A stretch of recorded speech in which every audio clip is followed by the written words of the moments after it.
안녕하십니까, 여러분. 오늘은 철학의 형식을 허물고 삶 그 자체를 철학으로 승화시킨 사상가 프리드리히 니체 선생님을 모셨습니다. 이렇게 귀한 시간 내어 찾아와 주셔서 진심으로 감사드립니다. 자라투스트라는 이렇게 말했다라는 책은 단순한 철학적 사유의 결과물이 아니라 니체 선생님께서 인간과 세계를 향해 던진 예언이자 경고라고 할 수 있습니다. 선생님, 이 책을 직접 소개해 주신다면 어떤 말씀을 해 주실 수 있을까요? 이 책은 철학자가 세상을 향해 외친 언어라고 생각합니다.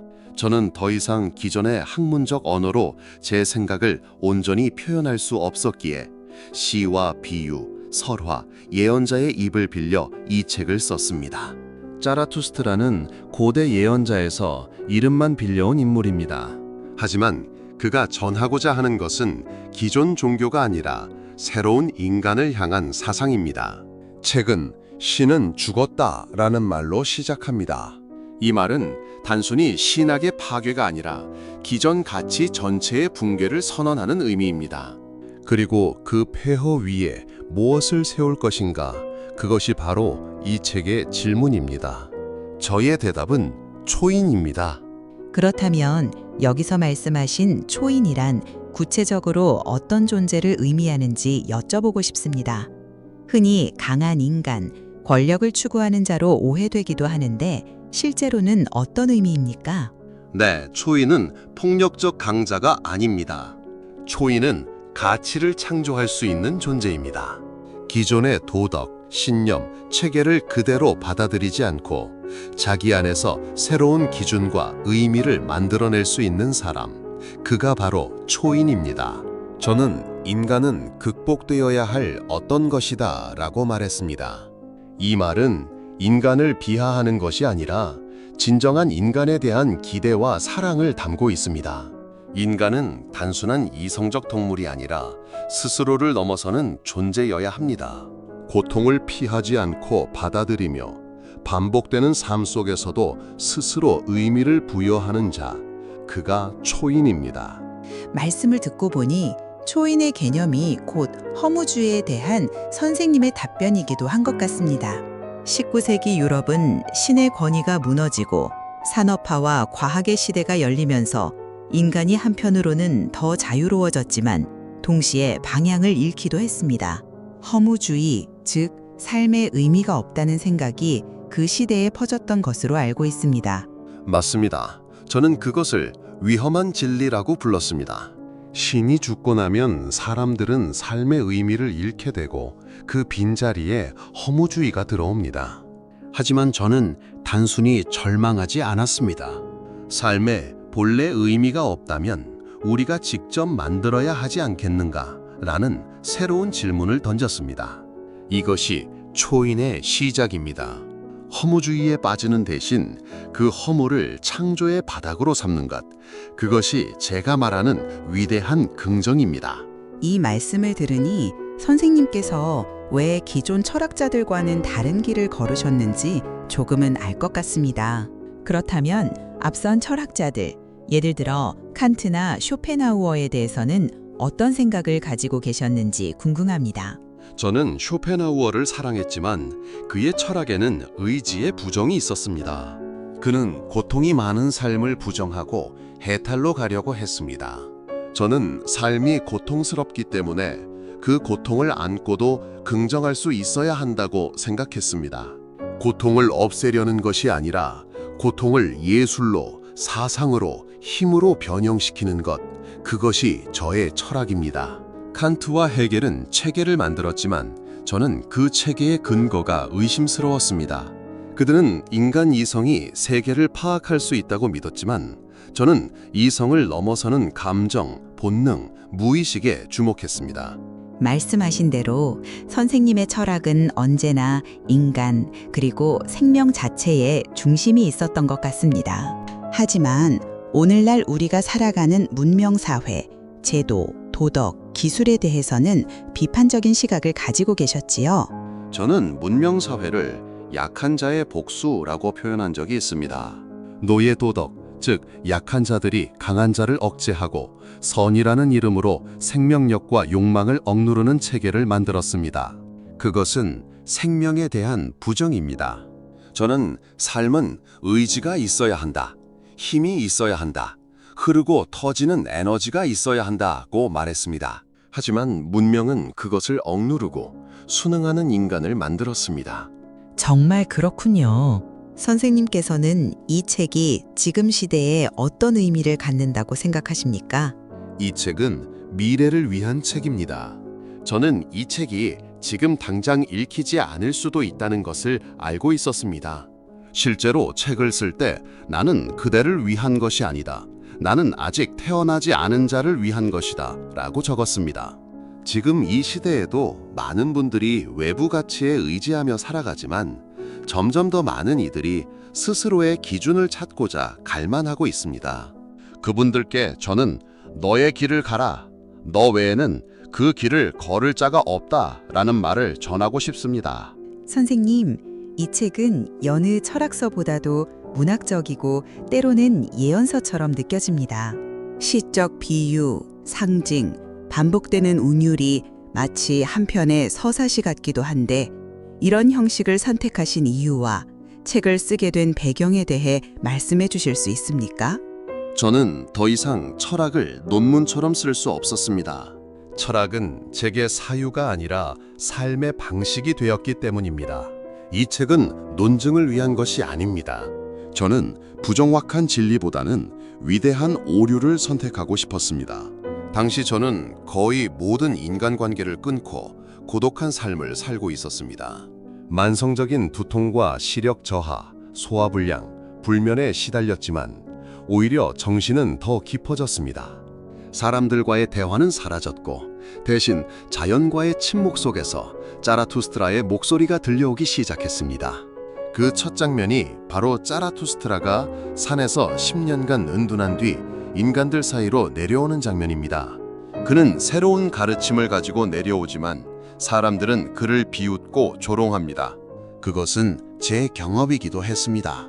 실제로 선생님의 책은 당시에는 거의 주목받지 못했던 것으로 알고 있습니다. 자라투스트라 초판도 거의 팔리지 않았다고 들었습니다. 그런 고독 속에서도 계속 글을 쓰신 이유가 궁금합니다. 저는 독자를 상상하지 않았습니다. 오직 저 자신과 저의 영혼만을 상대했습니다. 이 책은 세상을 향한 외침이면서도 동시에 제 내면의 시면으로의 탐험이었습니다. 제가 삶을 긍정할 수 없다면 제 철학은 모두 거짓이기 때문입니다. 그래서 저는 만약 지금 이 순간이 앞으로 무한히 반복된다면 저는 이 삶을 다시 살 의지가 있는가? 라는 질문을 스스로에게 던졌습니다. 이것이 영원회귀라는 사유에 도달한 계기였습니다. 삶이 무의미하다는 허무주의에 빠지는 대신 그 무의미를 견디고 긍정하는 의지, 그것이 제가 찾은 철학의 길이었습니다. 이야기를 듣고 보니 이 책은 단순한 사유의 결과물이 아니라 실존의 기록이라는 생각이 듭니다. 당시 유럽의 시대적 배경도 이 책에 영향을 주었을 것 같은데 이에 대해 말씀해 주실 수 있습니까? 물론입니다. 19세기 유럽은 급격한 변화의 시기였습니다. 산업혁명은 인간을 기계의 부속품으로 만들었고 도덕은 기독교라는 이름으로 습관이 되었으며 국가는 군국주의로 나아갔습니다. 저는 그 흐름을 보며 현대인은 너무 빨리 움직이고 너무 가볍게 생각한다고 말했습니다. 저는 그런 시대에 반시대적인 철학을 쓰고자 했습니다. 속도를 늦추고 삶의 의미를 묻고 어떻게 살아야 하는가를 다시 질문해야 했습니다. 그런 시대에 선생님께서는 철학을 통해 예언자의 목소리를 내셨군요. 자라투스트라라는 인물을 빌려서 말이지요. 이 인물은 어떤 존재로 탄생하게 되었습니까? 자라투스트라는 저의 분신이자 저의 이상입니다. 그는 아무것도 믿지 않으면서도 모든 것을 사랑하는 사람입니다. 그는 인간들을 향해 너희는 아직도 신을 찾느냐? 나는 너희가 인간을 초월하길 바란다고 말합니다. 이 말은 냉소가 아니라 인간이 자기 자신을 넘어서길 바라는 진정한 사랑입니다. 그는 실패하고 거부당하지만 물러서지 않습니다. 자신의 길을 사랑하기 때문입니다. 저는 그를 통해 저 자신에게 설령 아무도 듣지 않더라도 말해야 할 것은 말하라고 말했습니다. 말씀을 듣고 보니 짜라투스트라는 결국 철학자가 아니라 존재 그 자체의 모습 같습니다. 삶을 똑바로 마주보는 사람 말이지요. 그런데 선생님께서는 고통스러운 삶 속에서도 철학을 멈추지 않으셨습니다. 그 원동력은 무엇이었습니까? 저는 고통은 나의 기쁨이다. 그것은 나의 철학의 원천이다. 라고 말씀드리고 싶습니다. 고통은 저를 깨우고 저를 밀어붙였으며 결국 저로 하여금 스스로를 넘어서게 만들었습니다. 이 책의 모든 문장은 저의 병상에서 태어났습니다. 뜨거운 이마, 타는 위장, 흐릿한 눈으로 저는 제 존재의 바닥을 마주한 채 썼습니다.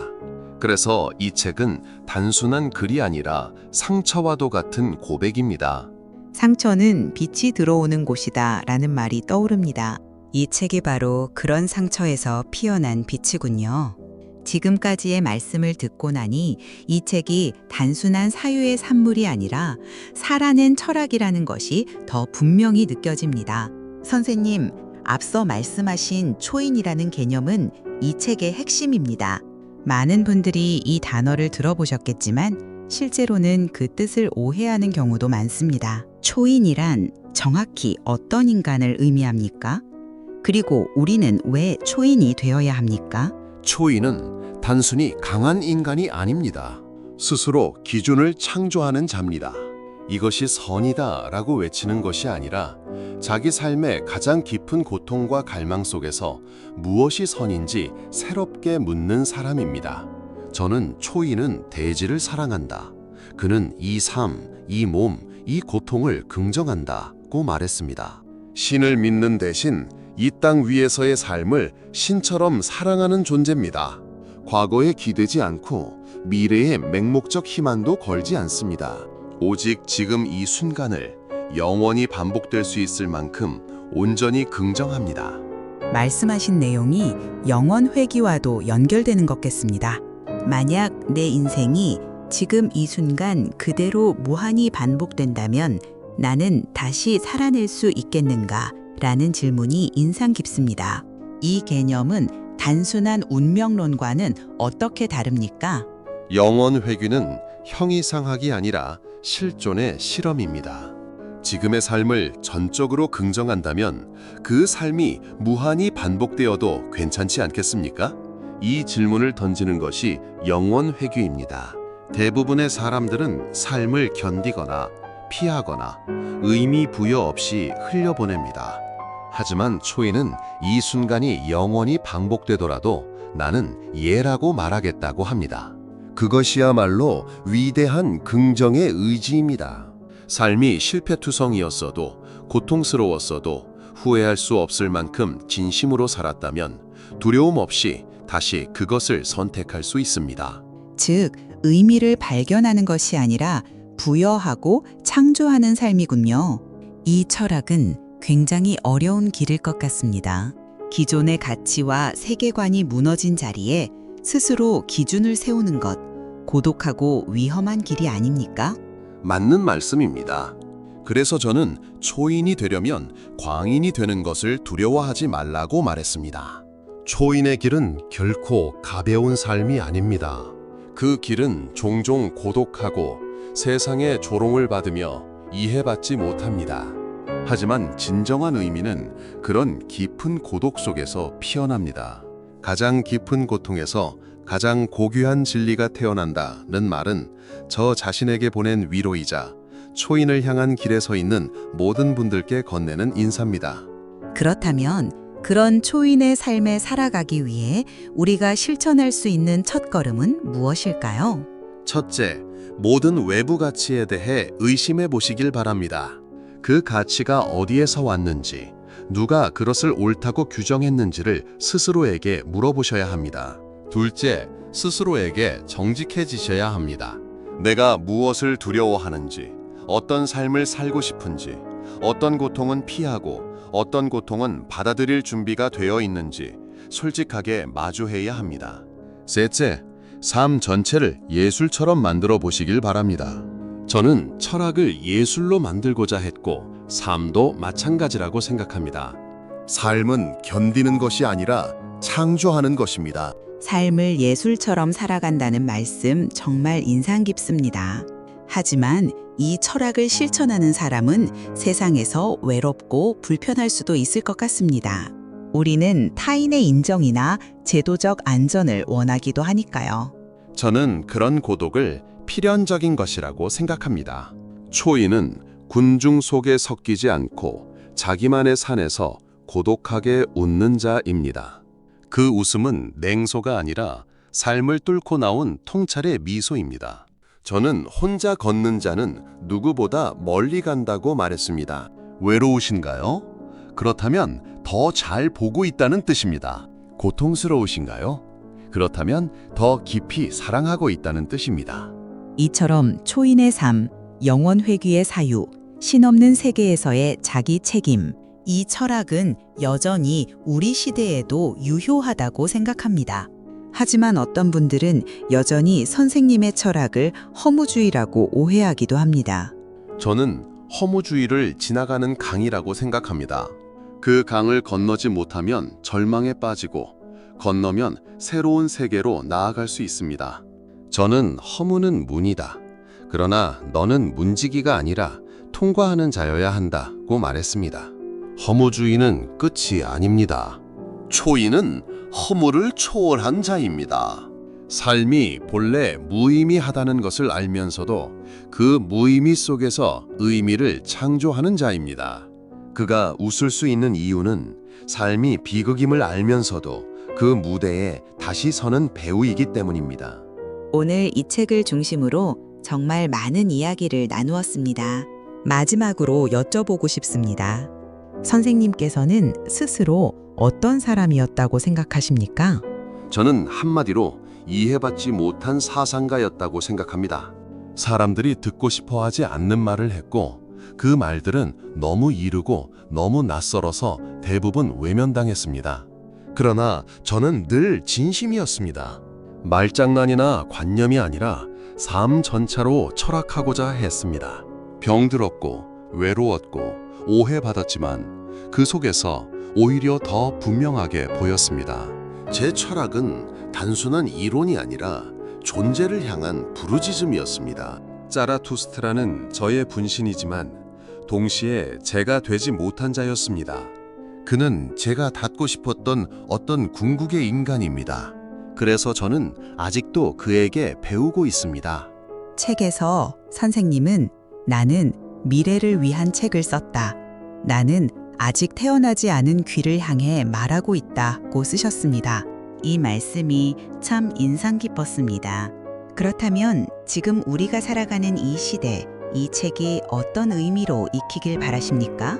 저는 이 책이 위로가 되기보다는 오히려 불편한 질문이 되기를 바랍니다. 나는 왜 사는가? 나는 어떤 가치를 따르고 있는가? 내가 걷는 이 길은 나의 것인가? 저는 독자 여러분이 기성의 도덕, 종교, 제도, 습관을 다시 바라보시길 바랍니다.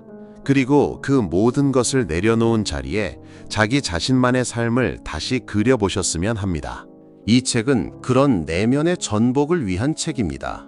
종교처럼 읽지 마시고 철학처럼도 읽지 마십시오. 차라리 자기와 마주하는 예언서처럼 읽어주시길 바랍니다. 이 말씀을 듣고 보니 이 책은 지금 우리에게도 여전히 질문을 던지는 책이라는 생각이 듭니다. 위로가 아니라 도전, 해답이 아니라 질문을 던지는 책이군요. 마지막으로 후대에 남기고 싶은 말씀이 있으시다면 한 문장으로 남겨주실 수 있을까요? 저는 이렇게 말씀드리고 싶습니다. 너의 길을 사랑하라. 그 길이 아무리 험하고 외롭더라도 그 길을 걷는 사람은 오직 너뿐이기 때문이다. 저는 초인을 보지 못했습니다. 그러나 초인을 기다렸고 그가 올 수 있도록 길을 닫고자 했습니다. 결국 그 길이 우리 각자의 길이라는 생각이 듭니다. 이 책은 우리 모두에게 이렇게 묻고 있는 것 같습니다. 당신은 당신의 삶을 스스로 책임질 수 있습니까? 오늘 긴 시간 함께 해주셔서 진심으로 감사드립니다. 짜라투스트라는 이렇게 말했다. 이 책은 이제 더 이상 니체 선생님의 책이 아니라 지금 이 순간 자신만의 길을 찾고자 하는 모든 분들의 책입니다. 오늘 니체 선생님과의 대화 어떻게 보셨습니까? 여러분께서도 일생에 한 번쯤은 꼭 읽어보시고 좋은 깨달음을 얻으시길 바랍니다. 끝까지 함께 해주셔서 진심으로 감사드립니다.